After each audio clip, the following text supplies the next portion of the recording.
afternoon, everyone. Thank you for joining. Hope you are keeping well wherever you are. And we are happy to be with you to offer you this practical session on upper limb areas. So we are having a great expert today, Daniel Morgan, with us to continue this live sessions. Thank you, Dan, for being with us. My pleasure, always. Quick introduction concerning myself. So my name is Mary Christine Colette, for those who don't know me yet. So I'm an education specialist for the Swiss Holocaust Academy, known as the SDCA. What is the SDCA? The SDCA is the Swiss training organization offering shockwave training programs worldwide. To train the shockwave experts of tomorrow. And the Swiss Holocaust Academy has been created in 2013 by the Swiss company EMS Electromedical Systems, who invented the Swiss Holocaust method at the end of the 90s. So back right now to the webinar. So before starting, as you can see on your screen, you have at the top or the bottom of your screen, you have a chat and Q&A icons. Please feel free to use them and answer your questions, and we'll be able to answer them during the webinar.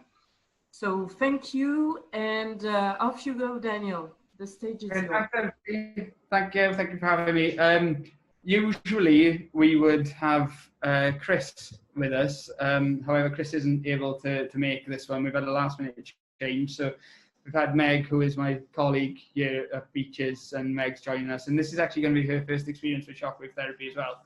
So this is, we'll go easy and explain everything as we go through everything.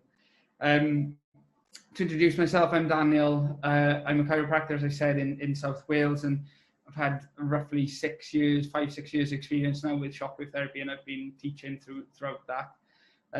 We've been fortunate enough to be involved on many levels. So we've obviously, my background is in sports medicine. I've done a master's in sports and exercise medicine, and I'm also a registered sonographer. So we're able to scan on site as well as create shockwave, really, do the shockwave treatment all in one session, which is quite handy.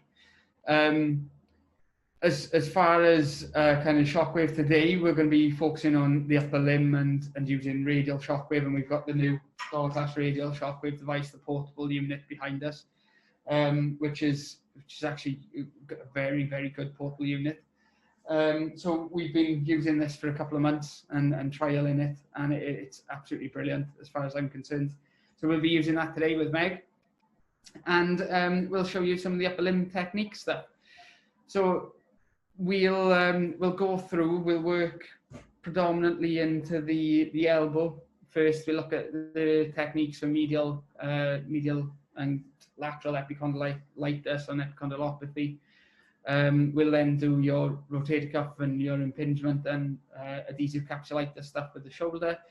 And we'll also try and introduce you to a little bit of some myofascial techniques that we use in an adjunct to shockwave to the localized sites with the calcific tendinopathy, your adhesive capsulitis, and those chains that we often work on with shockwave therapy.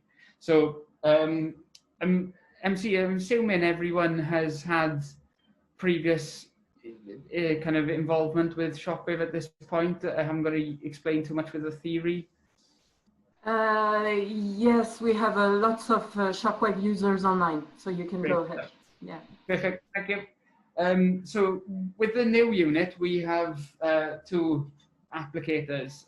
This is the 15 mil, the standard 15 mil, but for those of you that are using the Master Touch or the Smart 20, that would have been a 36 mil head, and we now have a 40 mil head, which is slightly larger and nice and shiny now, new one. So we use these for our kind of myofascial involvement and connective tissue disorder stuff, and really good for acute muscle injury strains, as there's been new evidence published this year that has been showing that using that almost daily on a person will reduce down their acute muscle injury recovery time. So that's quite an interesting literature topic. But yeah, so that's today. That's what this will involve. Obviously, as you go along, ask some questions on the bottom, and MC will kind of interrupt me as we go, and we can discuss everything as we need to.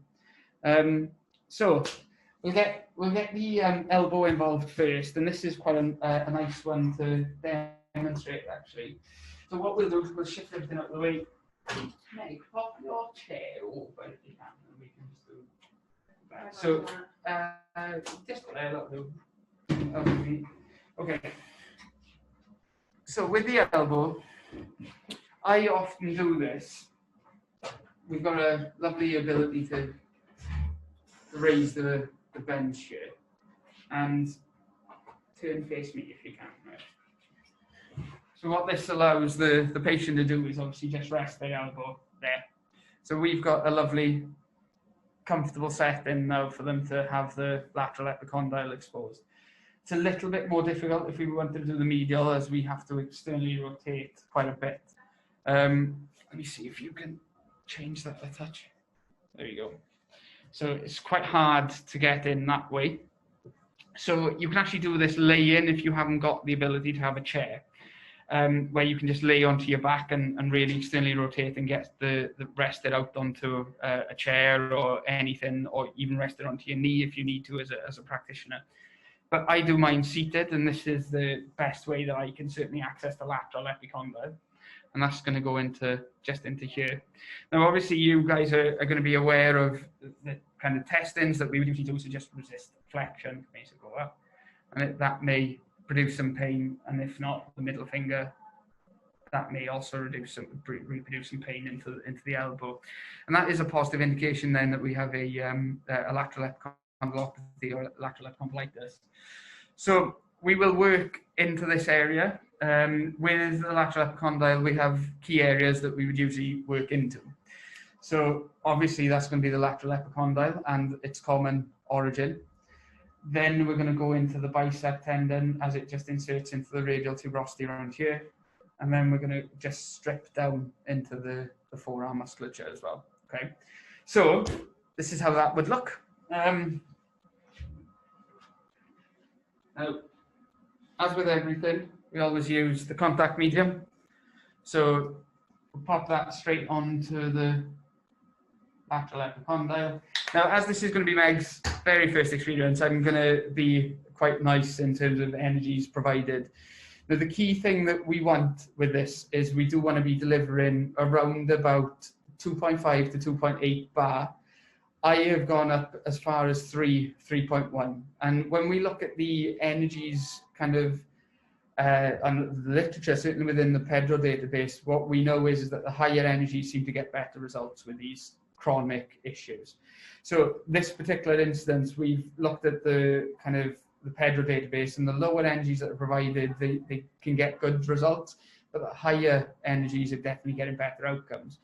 So I tend to do 2,000 impulses at between 12 and 15 hertz, because ultimately 12 hertz is a good cavitation producer. So we will go 12 to 15 hertz, and then we will build through into just that area then for those 2,000 impulses. We would also do maybe a 500 into the bicep, the distal biceps insertion, and then 500 into the extensor origin, the extensor musculature as well. So I'll show you how that looks, but I will not be doing those energies for Meg. Obviously, she hasn't got a lateral epicondylopathy, so we don't want to be delivering that and putting her through that unnecessarily. And obviously, this is going to be her very first experience as well. So this is actually one of them good times where we can kind of demonstrate what we would typically say for somebody who is having their first experience, because this is Meg's first experience. So we could actually go, right, for me, what I always do is I say, this is how it's going to sound, and then this is how it's going to feel. So I will usually pop that onto an area which is unaffected. So we could do that onto the thigh or maybe onto the leg, or anywhere that you feel is suitable to do it, providing that there's no contraindications to that area. once we've done that, they can then be a little bit more comfortable with what that's going to feel like, what it's going to sound like, what that experience is going to entail. So for me, and this is going to be a genuine experience for Meg and myself here, so this is what I would typically do with my first encounter with a patient who has been referred to us for Shockwave or requires Shockwave on the back of our recommendation. So typically, we'd say this is what, I'm going to clean this just in case first. So we'd say typically, this is what it's going to sound like. Go again.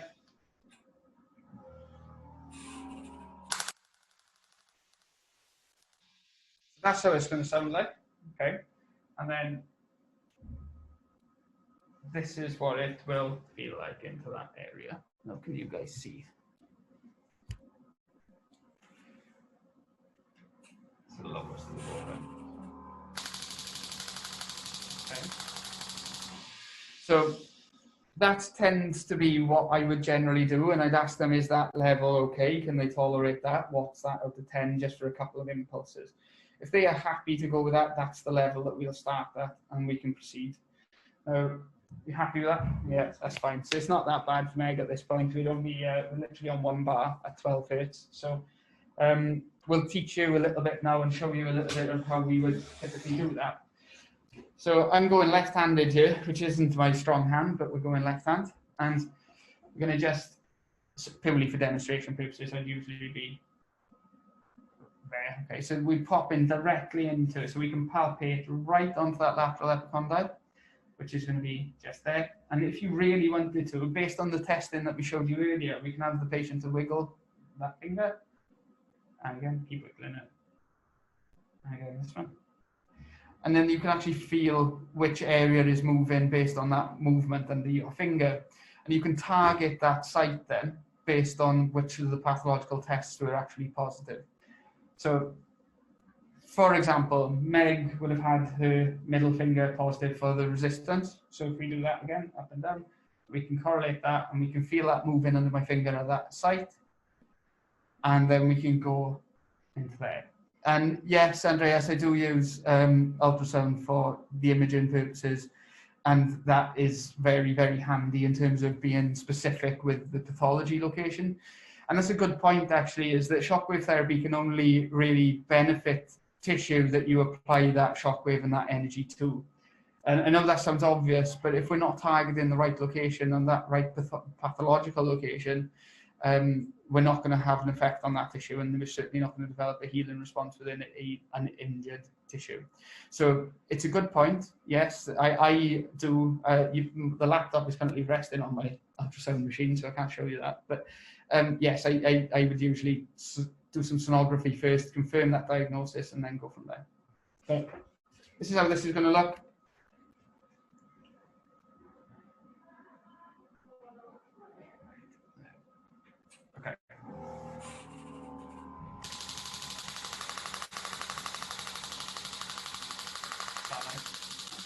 Okay.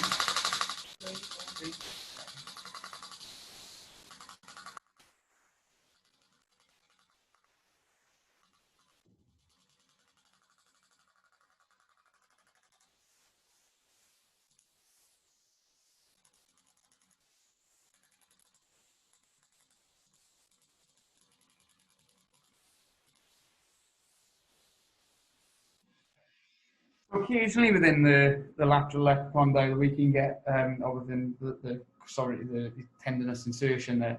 It's a very short tendon at this point, and occasionally in there we can get some interstitial tearing, we can get some enthesopathies, which are going to be little traction spurs basically.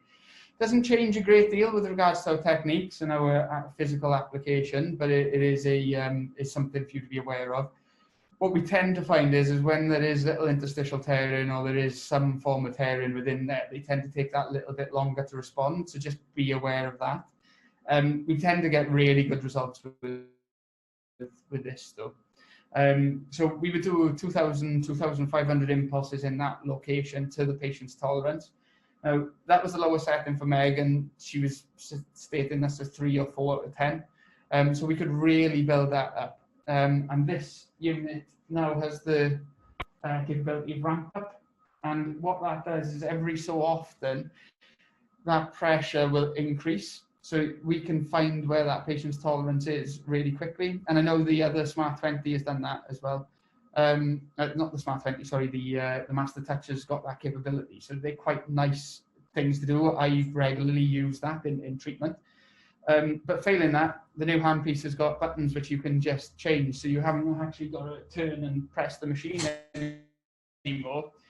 We now have handpiece buttons here that will reflect that within the unit. Okay. So what we then do is, once we've done the lateral epicondyle, we will steal some of the ultrasound gel and we'll bring that over. Now, obviously in here we have some major blood vessels. So let me just see if I can move this. You can see a bit better.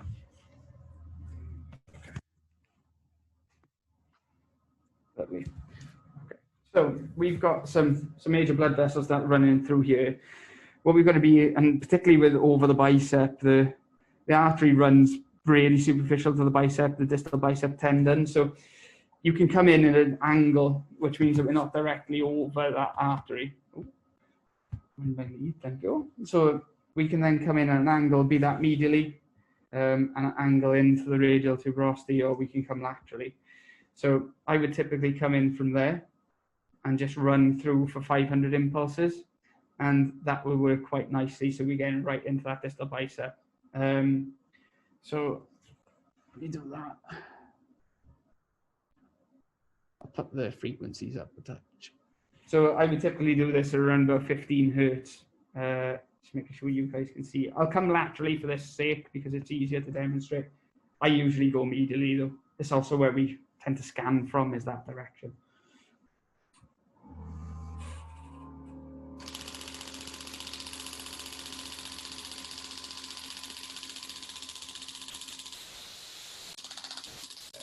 And okay.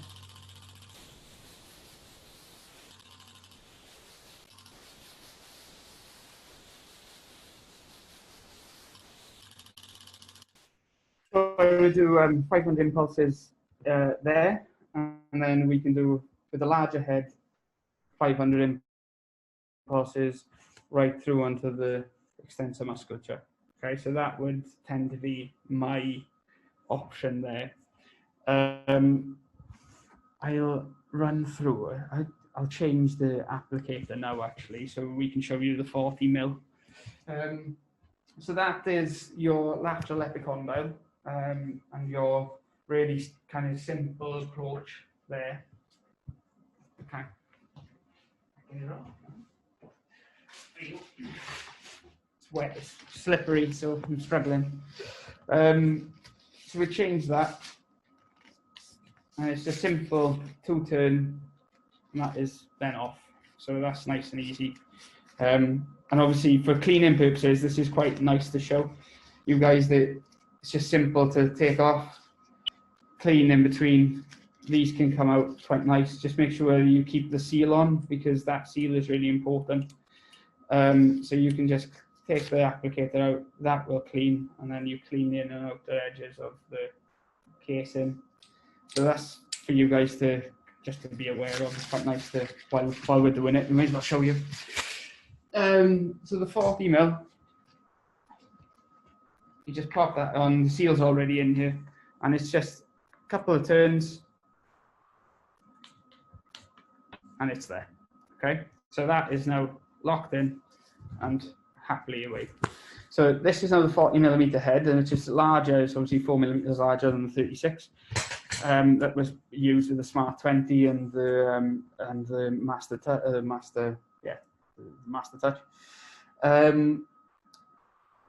Same in principle, exactly the same in principle, and in theory, it's just working more superficially and less energy being applied. So this is just working on the myofascial elements, and there is evidence out there. Certainly, the Germans are using this very regularly and working into myofascial elements and trigger points. And those trigger points seem to get treating those myofascial elements. I get an extra 10 to 20% better outcomes with their treatments. So worth considering and worth doing for the sake of 500 impulses. It's not the not the worst thing in the world.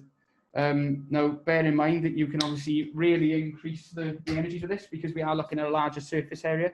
So this hasn't got to be really low energies in 1 bar, 2 bars, 3 bars.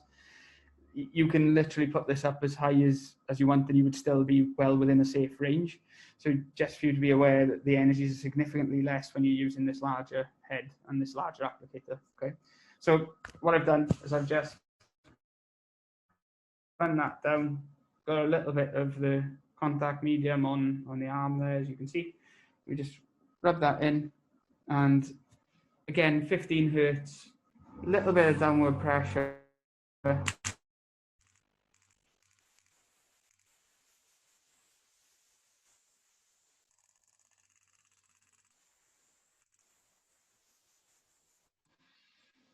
And I would do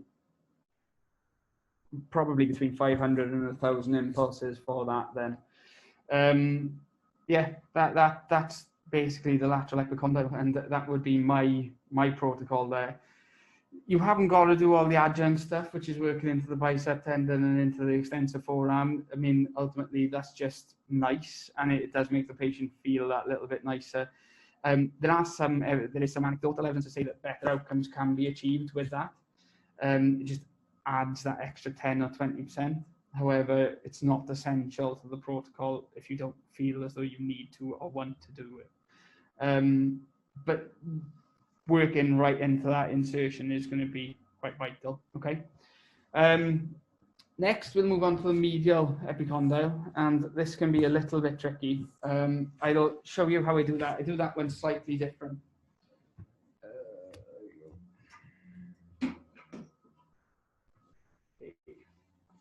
We wheel it back. Okay. I'm going to change the try meg.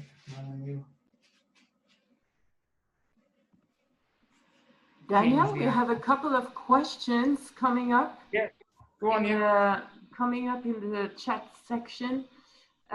We have a question from Arun asking how many appointments and doses can you apply? What should be the time between appointments be? If the patient would like more shockwave therapy, can you provide more sessions? Well, obviously it depends on the indication, but. Yeah, so very much so. From the perspective of there's no maximum number of sessions that you can apply. What the protocols and the guidelines are really saying is that we do once a week for 3 to 4 weeks. Again, some people can do that more commonly. It does really depend on your indication. If we are looking at your simple tendinopathy, the guidelines that we have in the UK is, and the NICE guidelines is once a week for 3 weeks, then we review in about 6 weeks' time, and we do another 3 sessions if indicated, and if that's clinically indicated. If they are responding quite well, after that 6th session, we review in 12 weeks, and if there's no response by that time, the NICE guidance is suggesting that we would try another avenue.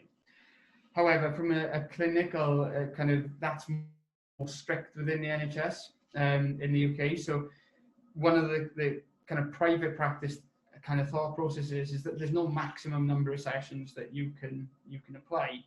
The minimum we would say is 3. Typically from a tendinopathy standpoint, we would say once a week for 3 weeks. Maybe 4 weeks, particularly with a hamstring, proximal hamstring tendinopathy, that tends to benefit from that extra session. Sometimes even the really stubborn plantar fascia issues, they can benefit from an extra session as well. So that's what I would generally recommend. And that's that really. I hope that answers that question. Thank you, Daniel.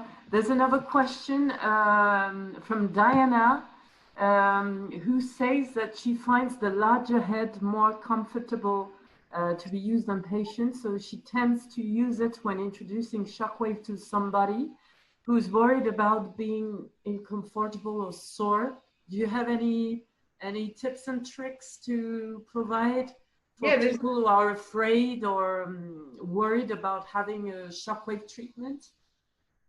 Yeah, definitely.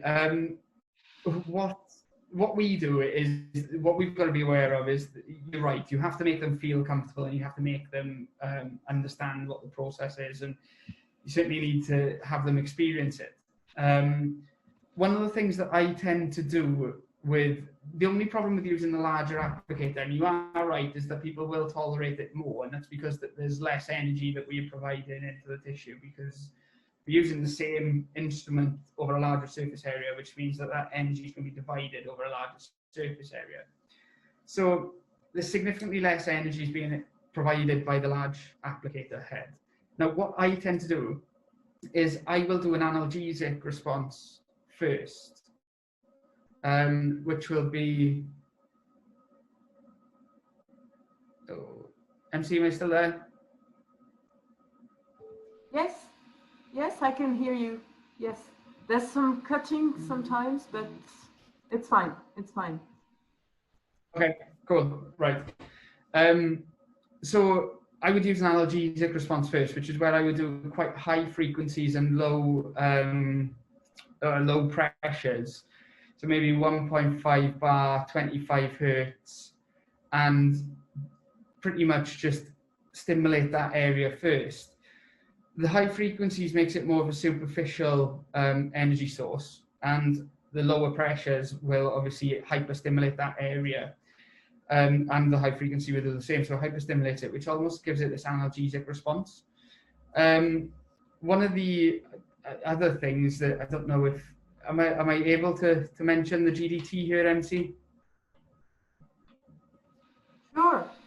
Yeah, cool. Okay, so one of the other things, this is a new concept. What we are now doing is combining laser therapy, and we apply low-level laser, or sorry, high-level laser to the tendon prior to commencing shockwave therapy. And what that does is it almost acts as this analgesic response without blocking the nociceptive fibers. So we're still stimulating the C fibers, but it almost doesn't block them. It doesn't, not like an injection does, it just deadens them. So it means that we can still stimulate them, and we can still have the substance P and the neurogenic inflammatory response that we need from shockwave therapy. But what it does is it allows you to get more energy into the tendon, and that's specifically what we're looking at with the laser. So there's two ways that you can use laser, which is obviously the new GDT concept that which has been very, very recently released. But I typically, prior to that, we would be doing an analgesic response, which would be high frequencies, lower energies, and that would just get them used to that shockwave. And it would also, in theory, allow you to put a little bit more energy in, because it hyperstimulates that area first. Thank you, Daniel. Thank you. Do we have a few minutes for other questions? We have a few questions from Dan asking if you have noticed any difference between extracorporeal pneumatic devices versus electromagnetic devices. So I haven't personally used a great deal of the electromagnetic stuff. I'm assuming we're still talking radial, because we can, obviously piezoclast would be, again, electrical, but piezoclast is focused. So I've used the piezoclast and I like that, and it seems to be slightly more beneficial for upper limb than radial, but in certain cases when there's a calcific tendinopathy, just because we're allowed to get more energies in and it becomes more focused. When it comes to the radial electromagnetic devices, I have used them on courses. I don't like them as much as the pneumatic ones. It's just the noise, for a start, that it doesn't resonate well with me. But I prefer certainly the external compressors, and this new device now has got 2 internal compressors, which is what actually allows it to compete with the external compressors, that we're still allowing good energy levels in. I haven't seen a great deal of the literature with the kind of electromagnetic radial. on the energy levels in terms of millijoules per millimeter squared and what they can produce. But I know that obviously with ours, with the EMS and the dollar class, we are getting the highest radial energies that any machine and any product is able to produce, and it's also the most efficient across that treatment range. So realistically, for me, I like these. I use these in clinical practice all the time, and I wouldn't deviate from them at this point. Okay, thank you, Daniel, for this answer. We have another question from Dan, asking, is there any literature to suggest the benefit of different frequency use for different points within the muscles, or is it more subjective from patient to patient? Yeah, it's very much more subjective. I mean, there are protocols published within different literatures, but they are just protocols for that particular study.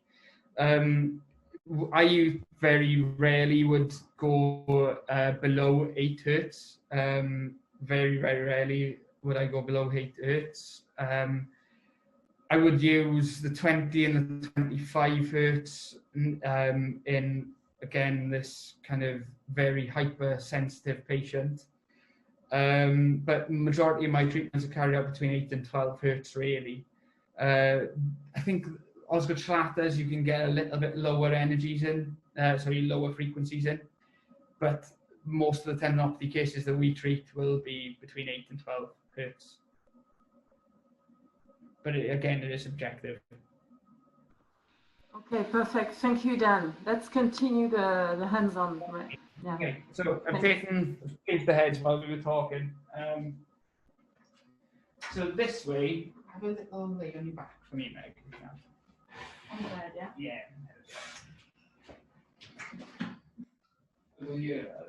Yeah, it's the same elbow. Okay, so what we typically do with these is, let's see if we can get that. If I bring that out, slow it down. See. I'll bring you around a bit. So one of the things that we can do with these is you can do it that way, where you can actually rest the patient's arm on the chair, which is quite nice, and then I can literally just come in here. And I've got the Shockwave ready, and we can just go there, which is quite nice. The other way, again, that you could do in this lie-in position, we could do the lateral epicondyle, and the one thing you have to be wary of here is the lung, but it's very, very unlikely to have any transmission. So one of the things that you could do is you can actually just get a little pillow, and you can rest it under, and you can go there. So that way, we know that there's not going to be any transmission. So through onto the body. Okay, so that will be another way that you could do it if you really wanted to, if they were dead set on lie-in. One of the things and one of the reasons why this is quite nice to show you the two different positions is that if somebody has vertigo, if they have any kind of ailments or illnesses that will stop them from laying or sitting in whichever particular manner, then we can show you a couple of ways to do it. But this is how I would tend to do this one, and I'll bring that up there, and we can just pop that there. Be a little bit more comfortable. Is that right? Yeah. Okay. So we go here. Now, these are quite comfortable, really. These tend to be quite bony, and they do tend to be quite close to the insertion point. So again, for this, I with same rules apply in the sense that we want it to be a 2.8 bar. We want relatively high energies, and it can be quite uncomfortable in there because you are using high energies on a very superficial surface, but they do work really well. We've had a clinical case here where we had a gentleman come in with bilateral golfers and tennis elbow, and he was there for tendon debridement, which is obviously scraping of the tendon and surgical intervention. But the GP recommended he try shockwave therapy as a last resort. We shockwave both of his elbows, and he cancelled his surgery and no longer required it. So clinically, we have some good successes. The problem with them is that these tend to be tradesmen, so there's a lot of workers, manual labourers, and they don't rest their elbows a great deal, so they will aggravate them. However, we can still get some good outcomes with some exercises, with some TheraBand, flex bar work. There's loads of things that we can do to help combat that, and just modify their load slightly if they can.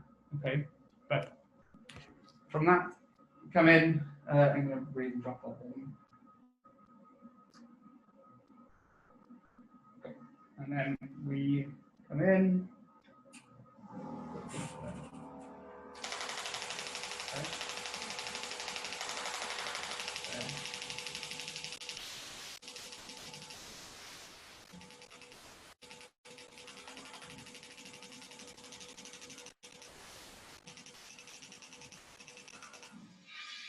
Now, the one thing that you have to be wary of with your golfer's elbow is your ulnar nerve runs just underneath there. Now, if you come around too far, you potentially can cause an ulnar nerve palsy, and there's only ever been one case in the literature. And even, I think that was reported in South Korea, and I think, if I'm right in saying, the South Korean Shockwave Association are actually debating whether or not that was caused by a shockwave, or if there was another neuropathy that was already in place anyway. So that one isn't clear cut, but just for you to be aware that you don't want to come too much underneath the elbow, because right into the ulnar groove, you will get that, that ulnar nerve. So just be aware of that, which is why we want to stay really superficial. Bring that down a touch again. So which is why we want to be into here, not under there. So it's only a centimetre or two difference, but that bit there is going to be right onto the pathology side, and this is going to be more onto the nerve side. Just be aware of that, okay? It's all about angles with that one. Once again, you can use the larger head, and we can run through the flexor forearm in this position as well. You can even bring that up into the bicep and into the distal bicep tendon. You can do the same thing there. So no issues with those. I think that's basically it with the medial kind of aspect there with the medial epicondyle. Have you has anyone got any questions about that one? Got a question about medial, golfer's elbow. We have a question from Ivan concerning the use of shockwave therapy for autoimmune patient. Is it, allowed? I mean, have you any experience in using shockwave therapy on a patient suffering from someone with kind of like systemic lupus, or are they immunodeficient? Are they immunosuppressed? Is there any? Has he got a particular patient in mind? Well, he refers to a patient suffering from low back pain or shoulder tendinitis and systemic lupus erythematosus. Okay, so SLE. Yeah, I mean, the one thing we've got to be aware of with those, particularly SLE, is that it tends to be an inflammatory condition. So we've got to be aware of the medication and to see whether or not there's any contraindications within the medication. Depends on the specifics, really. I'm thinking whether or not I've had anybody with any systemic things, and I think I've had one, and to me, I've carried out the shockwave, and there's been no nothing untoward has occurred. But they had a plantar fascia issue. I'll double check this, but to my knowledge, I don't see there being an issue, only dependent on their medications, and whether or not, if there's an inflammatory process going on, we have to be sure that we are treating what we think we're treating. is this not a bursal reaction, and is it not a reaction from a rheumatological perspective? Is it a true tendinopathic change? We have to certainly be wary with insertional Achilles issues with rheumatological patients, as that can sometimes be a sign there as well. So we just need to be quite wary and confirm that diagnosis and rule anything else out first. But otherwise, it's safe as long as you've done those actions. If you are concerned about that, what I would probably do is speak with a rheumatologist. It's always worth maintaining a good communication with the patient's consultant, or if you are a consultant, you can kind of crack on. But I think it's on your decision then, based on your knowledge of that case. But yeah, from my perspective, we have done one, and there was no comeuppance, there was no aggravation, and the patient did quite well. We did obviously cross-check everything though to make sure that it was safe to do so, and that there was no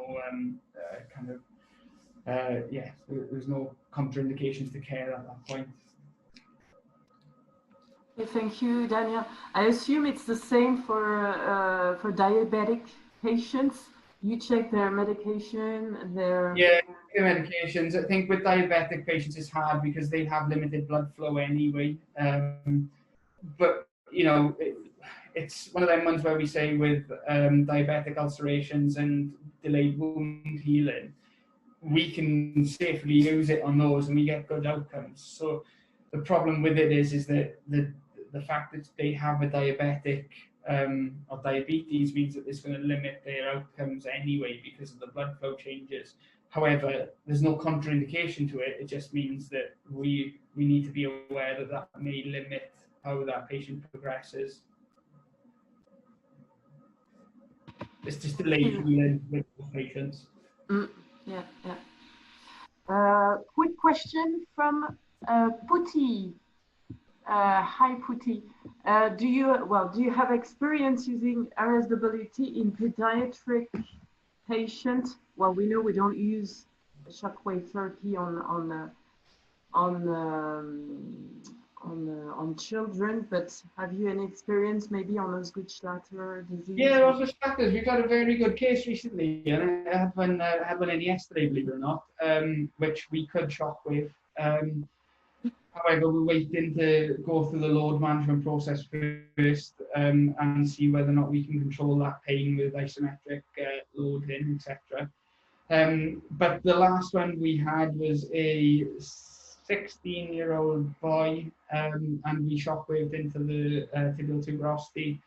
Did once a week for 4 weeks, and we used 1500 impulses at around about 4 hertz, I think it was. So this is the lower frequency ones, and did very well. After 4 sessions, we did a review 6 weeks following, so 10 weeks following that initial presentation, and complete resolution of pain. So that, and I myself actually had Osgood-Schlatter's disease, and it's agony. It isn't nice, and I know that we normally see it's kids that will have that, the children that will have that disease, or that pathology. Sorry, it is a disease, but it isn't. But it'll have that pathology, and it's it is quite debilitating. Children are quite robust, but you can brush up against that knee and it does hurt. So, but to have a good outcome in kind of 10 weeks is very good. The patient in particular was quite active in school, wanted to play rugby, was training on hard surfaces, so had the typical kind of risk factors of Osgood-Schlatter's disease, and did very well. So back playing PE, back playing his sport as well. So that was a good thing, a very good thing. So we did once a week for 4 weeks for that individual, 1500 impulses, 4 weeks. Thank you. Thank you for the detail on the protocol. And the last question before going ahead with the hands-on. A question from Izette. Would you use shockwave for carpal tunnel syndrome? And I know it's more, we have more and more people suffering from this indication. And would you use shockwave on this fragile area? You can do. I mean, there is protocol. I tend not to, but there are protocols for it. The only reason being is that being a chiropractor, we tend not to have a great deal of people that would kind of come to see us with carpal tunnel. We tend to be mainly the major extremities, and wrists and hands are often neglected when they come to see us. But there are protocols for it. There is literature looking into carpal tunnel, and it can be done, and it has got varied results. I can certainly find the protocol, and I can email that to MC, and we can kind of get some literature for you if you're specifically interested in carpal tunnel, which would be quite nice. But yeah, I tend not to do a great deal of it. The only reason is that we don't come across it a great deal in clinic. A lot of people will go down an injection route and then a surgical route if required. But the other thing is that they tend to be sporadic during pregnancies. So and pregnancy is obviously a contraindication, and that's most of the cases that we've seen as a chiropractor has been kind of incidental findings within a secondary complaint. But yeah, there are definitely things that you can do, and I might be able to see if I can dig out that literature now, actually, while I've got you. Dropbox, let me have a look. So which applicator would you use on this area for the carpal tunnel syndrome? It's going to be quite difficult with the 15 mil because it is uncomfortable. I'll try and get some specifics for you now, MC. There you go. It's got a case here. This is last year published. And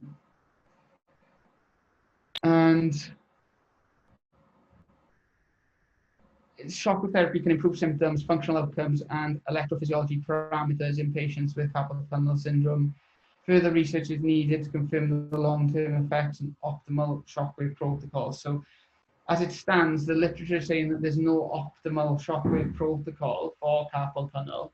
However, it can improve patient outcomes in selected patients. So that's kind of the outcomes there. There's a range of them. Some are using 5 Hertz 4 bar 2000 impulses. Other using 6 Hertz 1.5 bar 1000 impulses. And again, it's 3 sessions once a week for 3 weeks, or once a week for 4 weeks. And they are kind of done in Italy, Korea, Iran, Taiwan. So there's a range of protocols that have been used, all of which seem to show some positive outcomes. But they seem to be showing some changes, however, nothing specific with regards to set protocols. So I think they used the 15 millimeter applicator, and they were all using radial shockwave as well as physiotherapy. There's 2 using focused as well, using a Piezoplast. This was a systematic review carried out by Duchan et al. Kim et al. In 2019. So there is research there. There's limited research there that would reach the requirements for them to carry out a systematic review. But there's been 6 studies, certainly over the last 5-6 years, with evidence to suggest that it can improve function, it can improve pain scores, and it can also improve your electrical impulse investigations. But you would typically use it over into the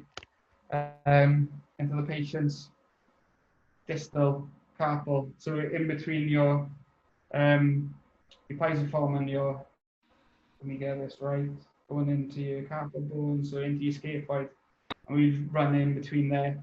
So some of the literature there is saying, let me get this, let me bring it over to you.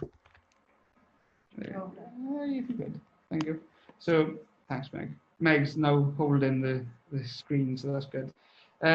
So we've got the pisiform over here, then we've got the carpal bones of the scaphoid over here, and we have the retinaculum that will come across, and then we have the hook of hamate and more into the superficial element. And it'll come across here as well, so it's a broad band. And the carpal tunnel obviously runs underneath and then supplies 3 fingers. So what I would typically do would be working into that area and up into the extensor forearm as well, because you can sometimes get some entrapment higher up. So yeah, the protocols vary, but those are the locations that I would really kind of look at. Thank you, Daniel. Thank you very much. Go ahead with the hands-on. Cool. We'll go shoulder. We'll go into the shoulder, and we're 3 main kind of protocols that we'll discuss is the calcific tendinopathy, the frozen shoulder, and then we can go into just your typical supraspin. The supraspin and the calcific tendinopathy really do overlap quite a lot because they normally are the same kind of protocols. The frozen shoulder and the adhesive capsulitis ones are really nice though. I have got a case study with the courses that we do, which are showing the amount of range of motion increases that we would get within 3 sessions. So that's really nice.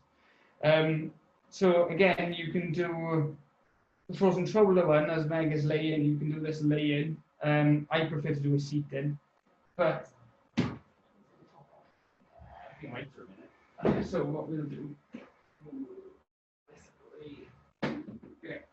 So you probably do it on that shoulder, yeah. Okay. So with the frozen shoulder and these capsulitis cases, what we want to do is we want 3 areas. Now, you have your pec, and I was guilty of really not knowing my anatomy when I first started, coming out of university, and I just assumed that your pec kind of attaches up into here somewhere.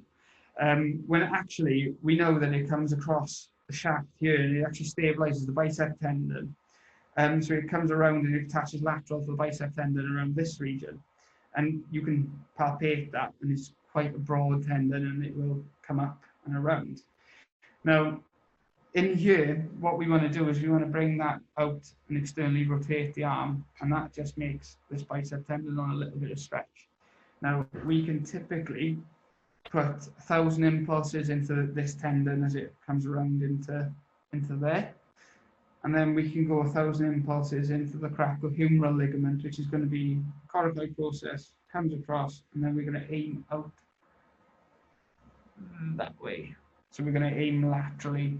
Again, if we aim medially, we've got the lung there, and we're potentially looking at pneumothorax if we're aiming too much into that area. And then the other area that we're going to look at is around the posterior side, and we normally would get Meg to just roll slightly, and then we would go from posterior, from P to A, specifically, just going through that joint really and aiming through the joint itself.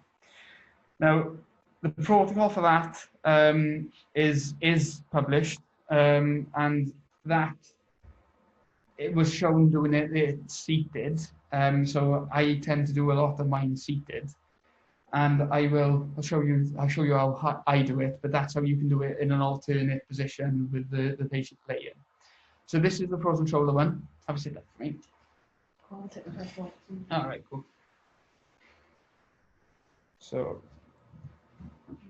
have a seat, swing, face the jerseys that way. Okay, so what we're going to do, we're going to have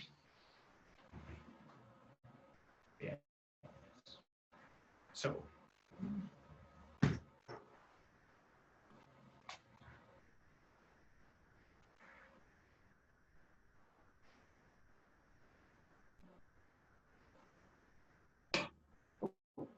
spot everywhere then. Okay. So I often mark out the areas first. The only reason is that I'll forget what I've done and what I haven't. So that's just me. But this is the protocol that we would tend to use here. Again, you can, if you really wanted to, if you had a pen spare, you can palpate and you can mark that area and then go over the top. But you know, there's no real need to do that. So with the pec, we bring that into external rotation. and then we can come through. I don't know if you guys can see that. I might need to go on the other side.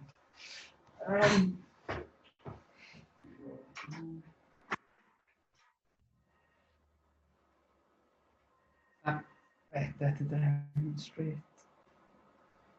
I think it is, isn't it? Okay, so we can bring that into external rotation, and then we're going to just run through the pec. Now we do 1,000 impulses in this position and run through there, making sure again we're not angling in too much, because if we angle into towards Meg's chest, then we're going to be in the lung field territory. But if we're angling out, then we're completely safe. Okay, so if we angle laterally, there's no issues there.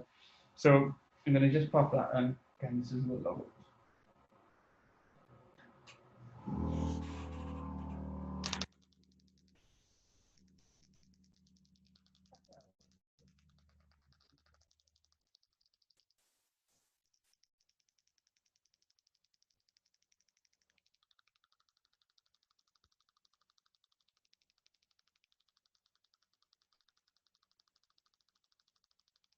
Okay.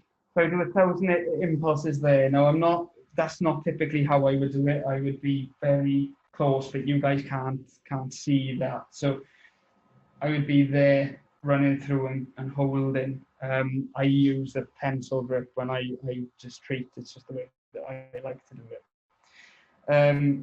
So I would work there. Then for the other one, I would come into the, I'm going to move you around here a touch. Okay, and then we would go into there. Oh, there we go. Okay, so this is going to be a crack or humeral ligament. So you palpate the coracoid process, which is going to be just into there with Meg, and then it's going to run across into here. So we'll bring that across there and angle out. So it would be angling laterally here. And again, we do another 1,000.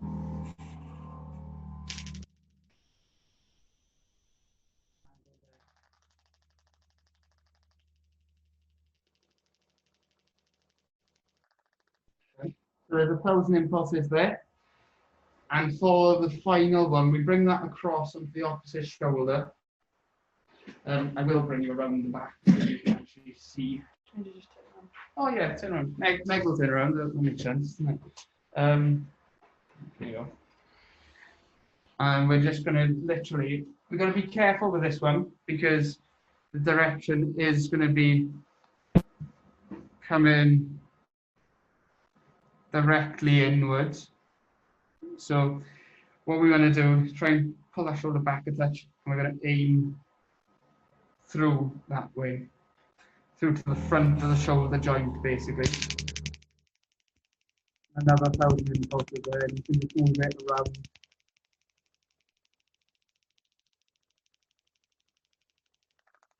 Often with both the anterior and the posterior capsule, the patient will experience the pain radiating through to the front or to the back, depending on which way you're going. And that's a good sign that you're within that joint. So that's really good. Pec, anterior aspects, posterior aspects, absolutely fine. One of the other things that you can do, which again isn't, but it is something that may help with the myofascial stuff, is that we can run the contact medium over the supraspin, and we can actually run it around and down into the bicep. So you can bring the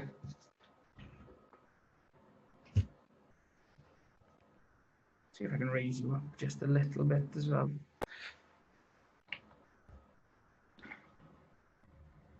There you go. So you can actually go over the supraspinatus tendon and then down the bicep, which is quite a nice one, and that's quite nice for the calcific tendinopathy as well. Now, with the calcific tendinopathy, we'll move on to that. I would use the 40 or 36 millimeter head for that, depending on which machine you've got. So I would use those down there. With regards to the supraspin, to get the supraspinatus, which is often the most frequent calcification site that we would see, to bring that to the forefront, we bring the arm around the back, and that then This is the supraspin pathway, and the insertion is usually just there. Okay, so it's coming right into this one. Bring that around there. You might be able to see it a little bit better. There we go. So just into here.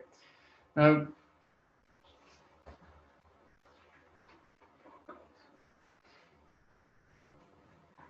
what I would do is, again, we would go impulses just into there. And that's right into that location where the supraspinatus is. And this is going to be very similar for your supraspinatus tendinopathies and or generally your kind of impingement syndromes that we tend to get, and it normally affects the supraspinatus.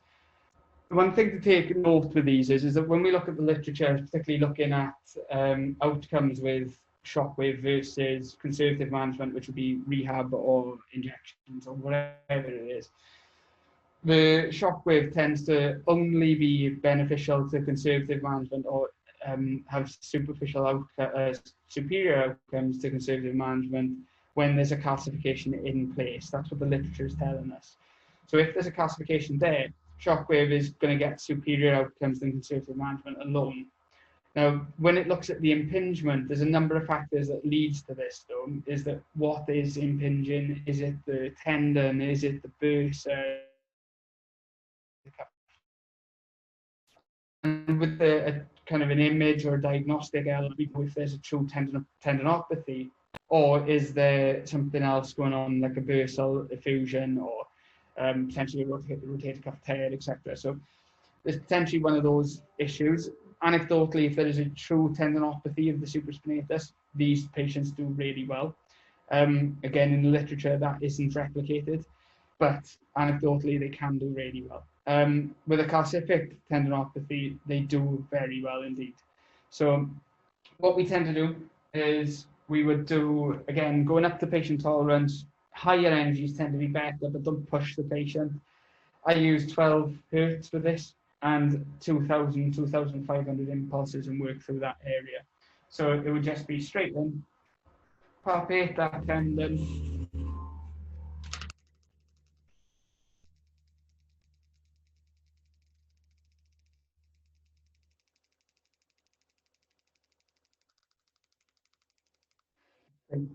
Okay, so we do the 2,000 impulses there. Now, one of the other areas that I certainly would treat during this would be into the actual muscle bulk and the muscle belly of the supraspin.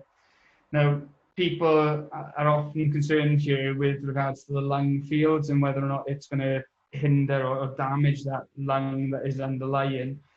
Shockwave cannot penetrate bone. It will not, the energy will not penetrate through that bone. So providing you've got your angles right and you're not angling down into the trap and into the lung, and you are over the scapula and you're angling a little bit posteriorly, you're absolutely safe. There's nothing that we're gonna hinder there. Okay, we're not gonna damage anything there. So what I would do is another 500 impulses, 15 millimeter head. Again, maybe 2.8 bar. Let's work through.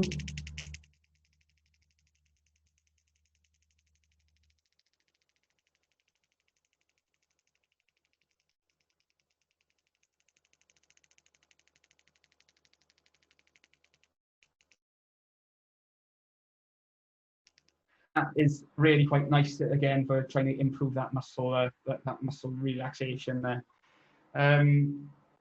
I also will look at the thoracic spine with this. I wouldn't tend to do a great deal of shockwave over the thoracic spine again because of the lung, but some manipulation and mobilization into this area is a nice adjunct, works quite well for any shoulder issue. Same goes for adhesive capsulitis as well. So, but shockwave alone, you can get very good results as well as the rehab and combining that with your movement stuff that we would always encourage. Daniel, Hello. do you do an ultrasound before doing the treatment for to confirm the diagnosis, or?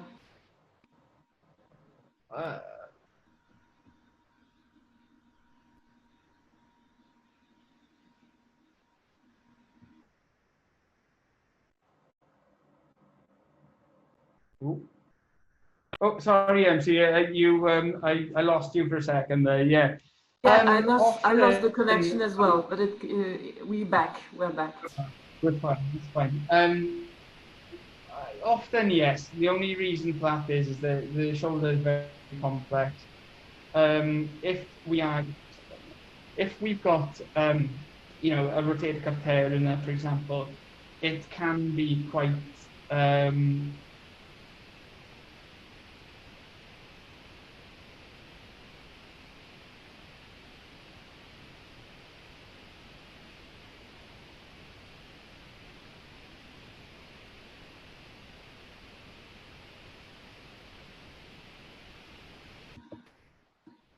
I lost the connection. I'm back again. Sorry. Yeah. Yeah, so I'm always a big fan of gaining a diagnosis, essentially. If we can gain a diagnosis, then we know exactly what we're treating and we can be specific. But one of the reasons why I scan that as well is that I can be very specific with regards to the location of the calcific density. When it comes to the calcium, we want it to be, basically, we want to make sure that it's a solid calcium. If it is a soft calcium, which we can pick up on an ultrasound scan, if it's softer, it means that generally they would respond better to aspiration, and we can literally suck that calcium out, and that would be the better thing to do at that early stages. Firstly, I want to distinguish what phase of the calcific density, or what phase of state of play that calcific density is in. But I also want to establish the location, and I want to establish the size.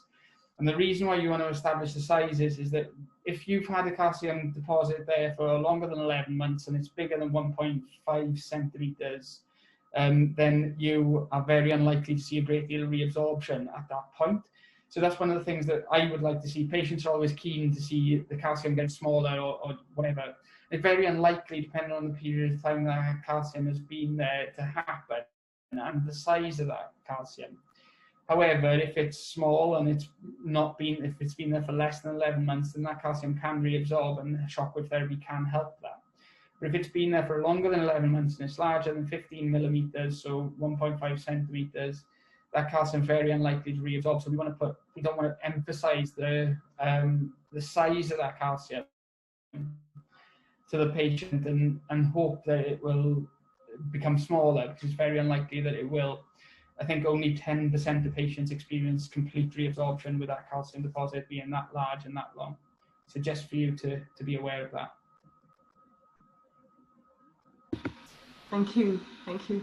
We have Diana asking, what about frozen shoulder? She finds her physiotherapy mobilizing techniques more comfortable immediately after shockwave because of the pain relief. And she can achieve better range of movement. How do you treat frozen shoulder? So yeah, I tend to do a little bit of adjunct stuff in there. I would do the shockwave therapy protocol that we just explained, and then I would do some mobilizations, manipulations of the thoracic spine, and then you can also include, if it's really acute in the first phases, we could do an injection to reduce that down. That could be hydrodistension, or that could be a corticosteroid injection to reduce down that acute pain. Allow that to settle down for a couple of weeks, and then you can commence your shockwave. It would obviously be 6 weeks for the upper limb, but if we could let that settle down, we could then start the shockwave therapy and crack on. So it's mainly then working on the mechanical adhesions and the inhibition and the painful inhibition aspects of it. But yeah, that's exactly what I would do. You can mobilize it, you can shock with it, you can mobilize the thoracic spine. You can combine that with corticosteroid injection and hydrodistension in the early phases if you really needed to. Allow it for 6 weeks to settle down, the steroid get out of the system, and then progress again. So there's plenty of ways that you can manage frozen shoulder, believe it or not. Thank you. Pleasure. Is there any other conditions or anything you want to run through? I think, lower back pain. Well, I don't know if you. Yeah, I do. Yeah, lower back pain. Because we don't have so, yeah, I think we don't have so much, so much in terms of videos. We don't have many videos showing treatment with lower back pain. So if you can, of course, if possible. There's a number of ways that you can do this. I think the one thing that we've got to be concerned of here is your abdomen and your abdominal cavity. What we know is basically we're going to have around about 3 centimeters worth of bulk into the erector spinae before we reach in the spine. So as a rule of thumb, we say that 2 bar will reach 2 centimeters, 3 bar will reach 3 centimeters of depth. So providing we've got our angles right, we're not going to be really affecting the abdominal cavity a great deal. So that's the key thing to notice. We want to be angling medially in towards the spine. So if your spine's here and your muscles are obviously over here, we want to be angling the shockwaves medially into the spine. You can do it side lying, or you can do it with the patient lying on their front. There's either way. I tend to work onto the trigger points. This was a really nice demonstration. We might be able to do this with Meg. I don't know how well your range of motion is. Can you touch your toes, or do you? Yeah. Meg can touch her toes anyway, that's bad show because I can't. But what we'll do is we'll see whether or not Meg can improve her range of motion. This is very much putting me on the spot, and there's no pressure at this point. But we're going to see if we can improve Meg's range of motion just by doing some of the shockwave stuff into the lumbar spine. So we'll do that now, and I'll show you, because if there hasn't been much reported on it, we can do that. Right, so let me wipe your shoulder first, Meg. Clean Meg up first, and then we can go. So Always clean the patient before another indication. yeah, definitely. Always look after the patient first. Okay. Have a stand for me. Okay. So if we you can put your top back on now if you want. Sure. Yeah. So what we're gonna do, we're gonna see how far Meg can go. I think she can cheat a little bit and touch her toes anyway, which is fine. But right. So go and have a little stand there, and just see how far you can go and touch your toes for me. Oh, it's ridiculous, absolutely ridiculous. She's actually got her hands on the floor. So we want more. Yeah, we want more than hands on the floor now. So that this is going to be a challenge, but we're going to see if we can do it. So go into your front of me. Let's see what we've got. Okay. So.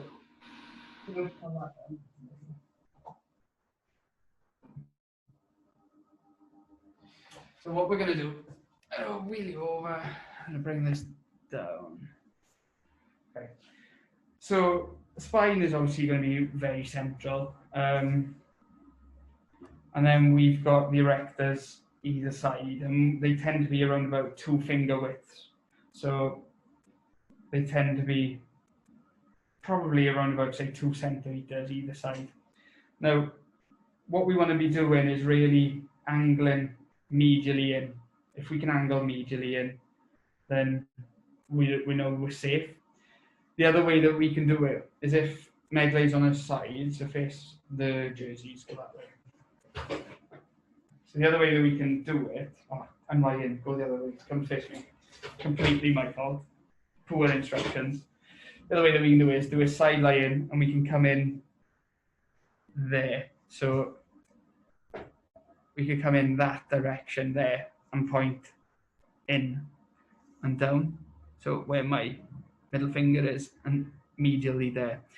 Now, I tend to do it prone, so with a patient on their front. I prefer that. So do that one for me, face down. I'll do this as if you're a proper patient. See what you experience. So this is going to be 2.8 bar, 500 impulses, 15 hertz, and we tend to pick a number of trigger points, and this could be depending on what area and what segments we're looking at. Okay, so we could be coming a couple of centimeters out, and I tend to just put 4 spots on either side around where the segments that we feel are restricted or have got a functional deficit. So where is my, I don't know, that's my medium. So Again, you could do this unilateral, you could do this bilateral, it doesn't really matter, it depends where you feel in the restrictions. So let's make 1, 2, 3, 4. There we go. There we go. Lovely. Okay. So, where's my shockwave? So, what we'll do, we'll come there, run onto the muscle, and direct in. Okay? Let me know how this feels now.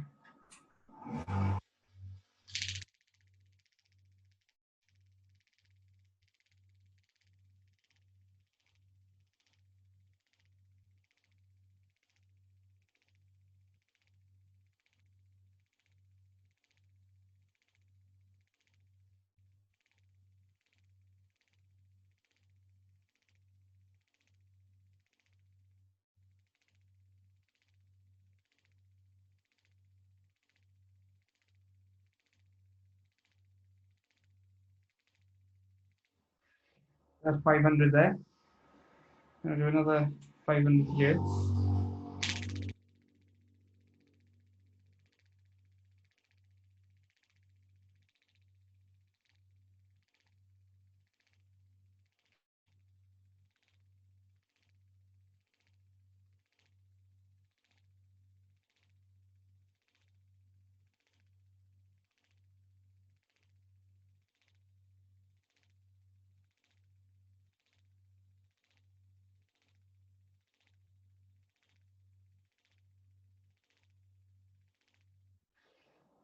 And again, another one here.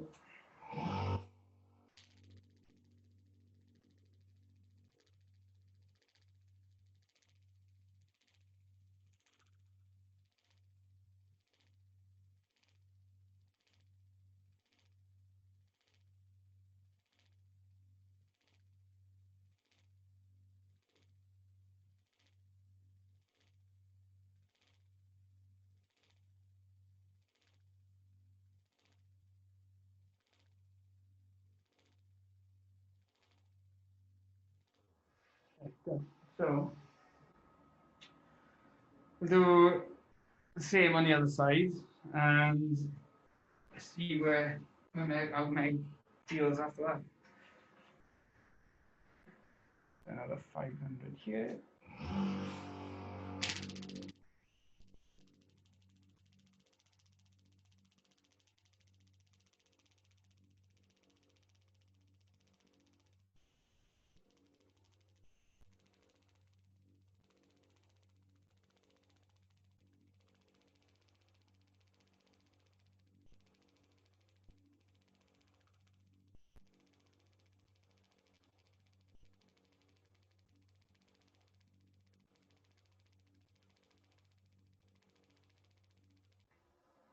On the left. Yeah. You can actually feel Meg resisting slightly on the left, which was giving me a feeling that she was tighter on this side, which is quite interesting.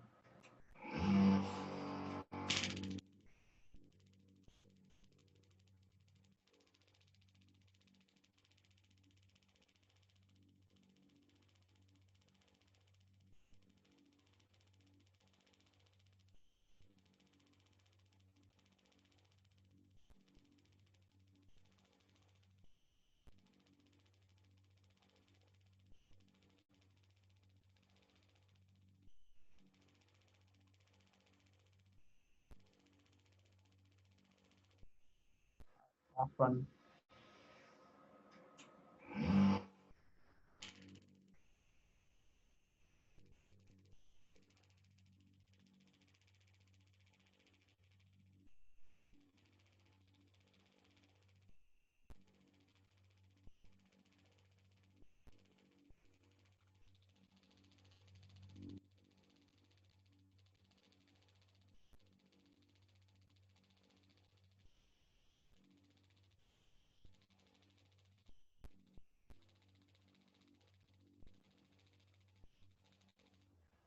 Lovely.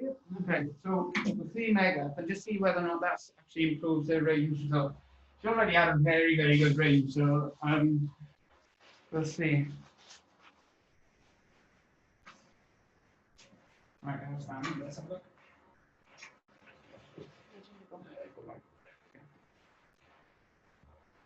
Let's have a look. So, yeah, go. That feels for you. Even better than before. Definitely, yeah. So she can get her palm on the floor now. So we had a little bit of a lift off previously, so we've got an increased range of motion there, which is great. So yeah, all good with the low back as well, and reported back as well from the patient. So, Wow. so that's good. Thank you. We have a very good question from Diana asking if you would use any precautions after a spinal surgery, especially laminectomy, if you need to treat these areas in the back, in the lower back. We tend to say that post-surgical is obviously a contraindication anyway, so working directly over surgical scarring and things like that isn't really recommended. But having said that, I think you're going to be okay, really.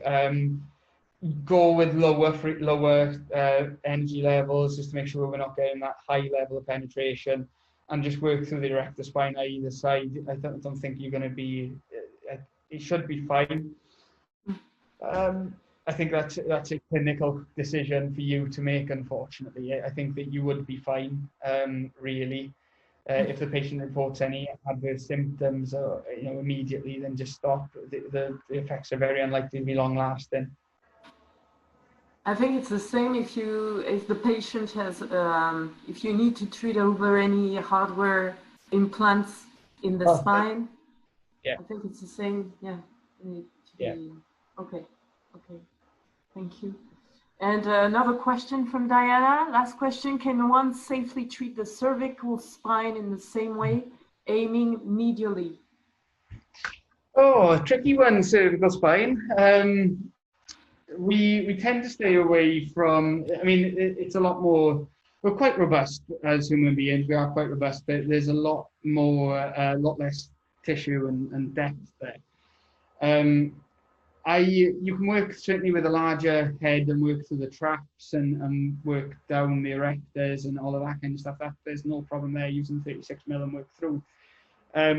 There are individuals, it's not in our kind of identified as accepted protocols, but there are individuals there that will use it on the cervical spine. I certainly don't. So I wouldn't risk it. But there are individuals that have done.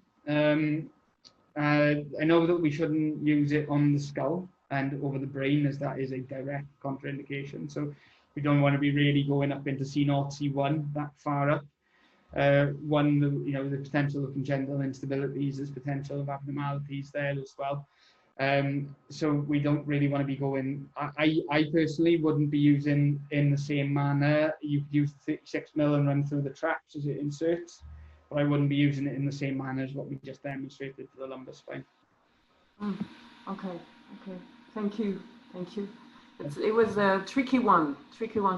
We have a question from Bruce asking if you would treat quadratus lumborum in the lower back.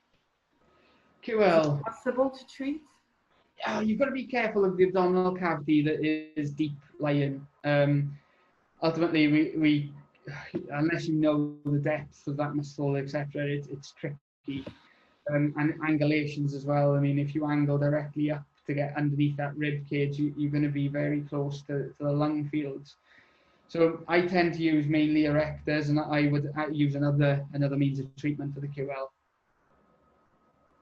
Okay, thank you, Daniel. Do we have time for 2 last questions, and then we will be done?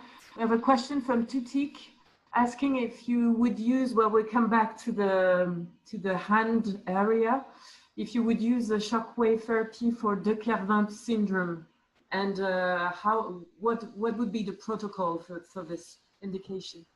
For what syndrome? Sorry, MC. De Quervain. Yeah, different ones. Yeah, 100%. Different ones has got some good outcomes. We've had it in clinic. Is it Dupuytren or De Kervin? Well, Dupuytren for me, but I'm not French and I don't speak French, so I may be very wrong. Yes, well, I don't speak English properly, so I think realistically, Dupuytrens, if we are talking about the same contractures, which is usually hands and feet, then yes, you can use it, and it's directly over the lesion and that contracture site. Johnny, a colleague of mine, has done it quite regularly on Dupuytrens, and he's had some good outcomes with Dupuytren contracture. She did end up having surgery with, I think, 3 of her fingers were coming into. She did end up having surgery on 1 of them, I think, and we were kind of getting back into some form of extension.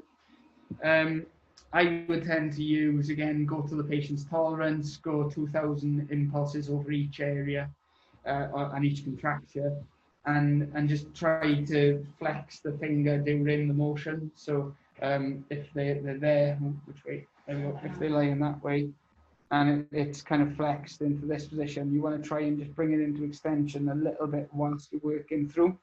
So again, that works quite well. Certainly with the plantar fibromas, that works really well as well for pain reduction. Very, very effective there.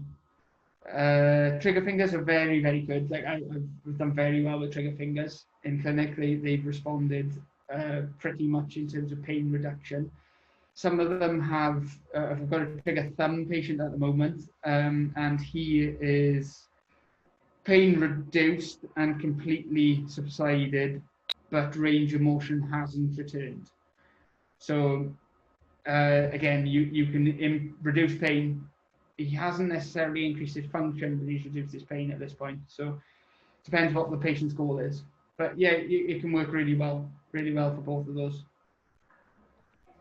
Okay, thank you, Daniel. The last question from Diana, asking if you can work on the palmar side of the wrist. How do you avoid the median nerve? Is this a problem like the ulnar nerve lateral elbow in the bony groove it runs in? Yeah, let me just double check again what the protocols are saying with regards to that.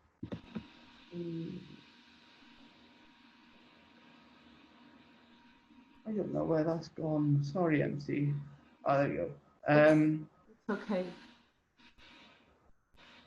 Quality assessment results. I want to double check the locations in which they use it, because I'm not very au fait with carpal tunnel. I tend not to do it a great deal.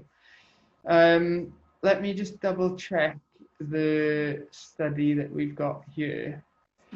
Oh, I've lost you. There you go. If I go and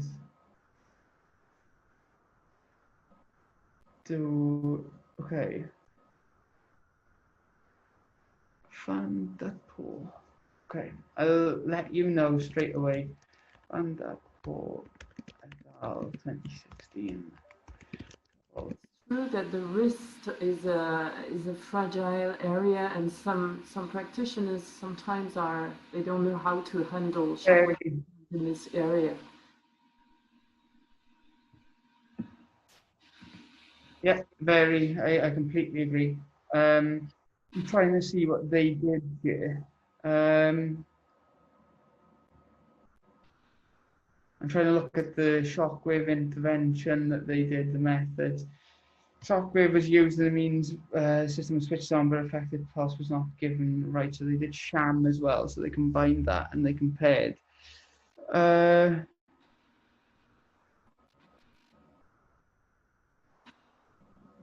In a lot of the literature, it doesn't specify the exact areas that they apply it, which is annoying when we look at the methods. So this is what I'm looking at now with this one paper that used shockwave for it. It doesn't actually state the exact location at which it was applied. They looked at follow-ups at 6 months of treatment, and there was a significant reduction in pain and a significant increase in function with this case. What I can do is there was no reported adverse events with this either. So there's been nothing is said or nothing has been mentioned with regards to negative outcomes. So what I'd be happy to do is oh, here we go. Once a week for 4 weeks, focus of handpiece was used in the first and fourth respectively. The probe was placed on the median nerve at the flexor retinaculum. Yes, so it was directly applied over the median nerve, and there was no reported negative outcomes within that study. So what we can assume from that is that it's safe and it can be effective. What we can also say is that realistically these patients are experiencing a neuropathy anyway. So if you have, one of the key indications that we have from shockwave therapy is that if there is no evidence of it, if conservative or management, this is the only conservative management option that we have, and a more invasive option is the next course of action, we may as well try something that is conservative, because they're going to shockwave it. You know, you go into, you're going to surgically intervene at some stage if it fails anyway.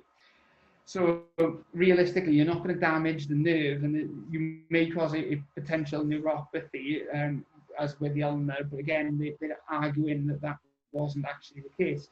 So realistically, it's unlikely to cause anything based on the fact that there's been no reported negative outcomes. So that's a good news. And you know, if we are going to have a more invasive procedure carried out, we may as well do it at that point. So yeah, as far as the evidence is saying from the studies, there's no reported outcomes by applying shockwave over the flexor retinaculum and onto the median nerve. Okay, perfect. Thank you for this detailed answer. I wanted just to be sure that I was going off current literature as well. So sorry it took me so long to read that up on that one, but I just wanted to make sure I wasn't giving you the wrong info. It's always good to get supported by evidence, clinical evidence. Thank you for your time. Thank you for your time, Daniel. We have been we are over time. Thank you so much. Thank you, Megan, for being the model today. I hope you feel even better than before. Thank you all for joining us today. I hope you enjoyed the session, and we'll see you next time online for probably a GDT session, a guided double class therapy, where we will introduce you to the GDT concept. Thank you again, Daniel. That was great. Thank you so much for sharing your expertise. We always learn something in your sessions. That's great. Thank you so much. Thanks. Always a pleasure. Thank you, everyone. Take care. Stay safe wherever you are, and we'll see you soon online. Thank you. Bye-bye, everyone. Bye. Thank you, Dan. Bye-bye. Thank you, Mega. Bye.